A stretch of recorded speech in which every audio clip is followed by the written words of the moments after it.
Hello guys, this is Sayan and welcome you in the YouTube channel bonsai tricks and a lot more.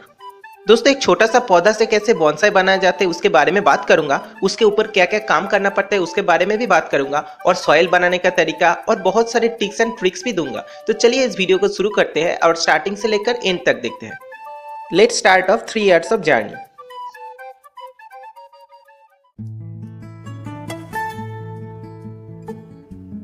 दोस्तों, आप nature में देखे ही होंगे कि पत्थर के ऊपर पीपल के पौधा या बरगद के पौधा ग्रो हो जाता है और उसका रूट कैसे उस पत्थर को पकड़ लेता है।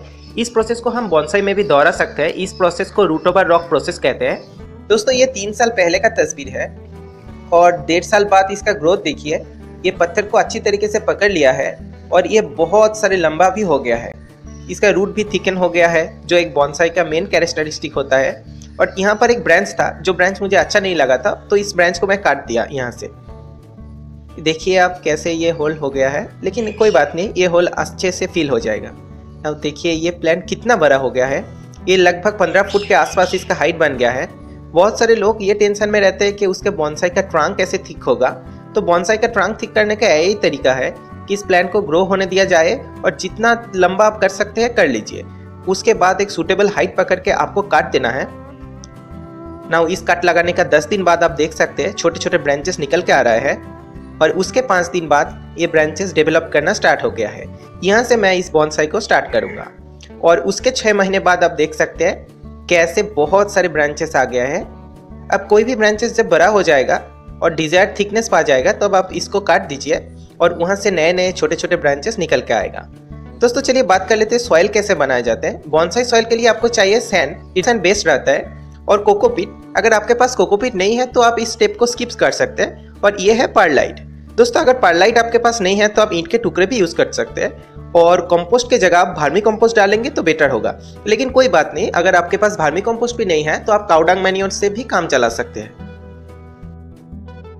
दोस्तों, नेचर में जो बड़ा सा ट्री होता है उसका छोटा सा फॉर्म में, मिनिएचर फॉर्म में हूबहू ऐसे ही बनाने का नाम बॉन्साई है। दोस्तों, बॉन्साई के ट्री बहुत ही छोटे गमले में उसको सर्वाइव करना पड़ता है, तो इसीलिए उसका सॉइल बहुत ही इंपॉर्टेंट होता है। अगर आप नॉर्मल सॉइल यूज कर देंगे तो कुछ दिनों बाद ये सॉइल बहुत सख्त हो जाएगा और आपका प्लांट ग्रो नहीं हो पाएगा। तो बॉन्साई सॉइल को लाइट वेट होना चाहिए, वेल ड्रेनिंग होना चाहिए, उसके साथ साथ थोड़ा बहुत फर्टिलाइजर भी होना चाहिए।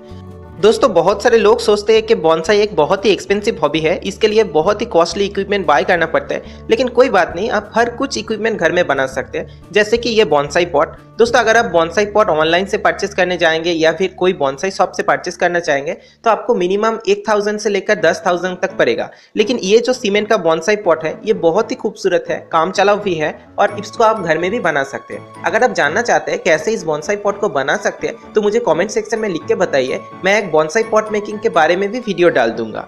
दोस्तों, ये मिट्टी को मैं आप दे रहा हूँ। आप देख सकते हैं कैसे इसका रूट बहुत ही अच्छी तरीके से डेवलप कर गया है।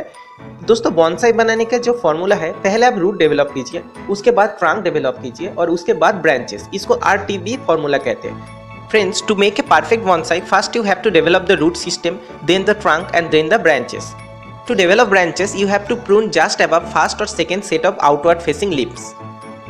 दोस्तों, बॉन्साई के ब्रांचेस को शेप देने का 2 तरीका है। एक तो है वायर के मदद से, जो मेरे पिछले बहुत सारे वीडियोस में है, अगर आप चाहते हैं तो देख सकते हैं। और दूसरा मेथड को कहते हैं क्लिप एंड ग्रो मेथड। दोस्तों, इस मेथड में ब्रांचेस को ग्रो होने देना पड़ता है और उसके बाद पहले या दूसरा आउटवर्ड फेसिंग लीफ के ऊपर काट लगा देना पड़ता है। लेकिन इस प्रोसेस में क्या होता है कि ये स्टब्स रह जाते हैं जो अच्छे नहीं लगता, जो ब्रांचेस के टुकड़े रह जाते हैं। दोस्तों, इसको आप काट सकते हैं जैसे कि मैं कर रहा हूँ। अब देखिए मैं कैसे इसको कर रहा हूँ और ये बहुत ही खूबसूरती से हील हो जाता है और ब्रांचेस को एक बहुत ही शानदार लुक देता है। In this clip and grow technique, you have to let the plant grow as long as you want, then clip it back. Let it grow and clip it back. This is the formula. But this process leaves some ugly stubs and scars, so you have to prune the stubs and clean the cuts to make it heal completely. I have seen from my experience that if you clean the cuts and stubs clearly and cleanly, it will heal quickly.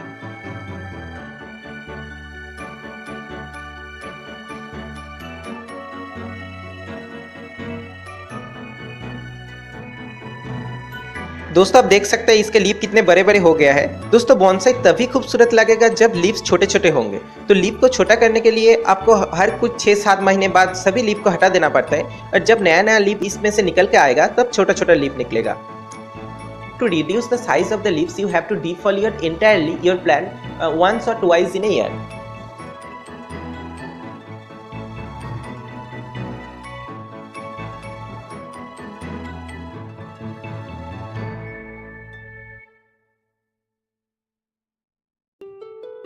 In this video, I have covered only the basics. If you want the detailed tutorial about root growing, branch growing, etc., then just let me know in the comment section below. I will be there to help you.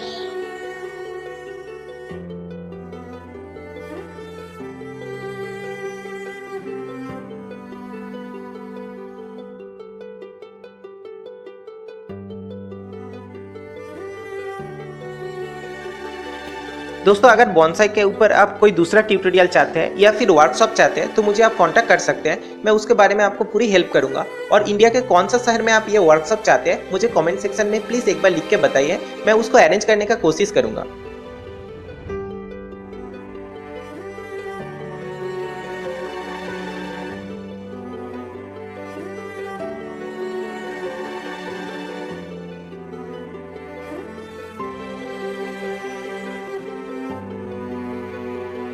दोस्तों आशा करता हूँ ये video आपको पसंद आया। अगर आया तो लाइक, कमेंट और शेयर कीजिए और मेरे चैनल को सब्सक्राइब करना मत भूलिए। मैं हूँ Ayan from bonsai tricks and a lot more. Goodbye friends, hope you enjoyed the video. If yes, then like, comment and share, and don't forget to subscribe my channel for regular update. I am Oyon from Bonsai Tricks and a lot more. Goodbye.